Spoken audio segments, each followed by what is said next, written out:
Morning, building in Florida with Mighty House on Facebook. It's been a while since I posted anything because it's been kind of boring in a way. It's stucco install. You see the roof tile's been stocked. So if you look up on the top, you can see all the plastic bead.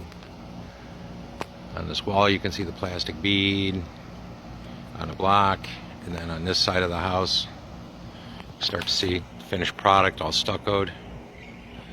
Everything done pretty nice, all nicely scaffolded, little safety thing.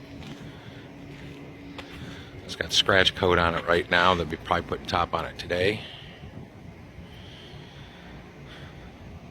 So it's 5/8 stucco right over the block. Remember, all the windows are waterproofed quite well.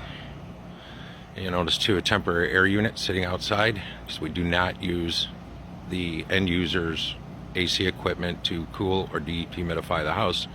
So I'll do another one shortly when we get inside. All the drywall's up and taped. So if you have any questions, reach out to Rich at mightyhouse.net or Ron at mightyhouse.net. He'll forward them to me.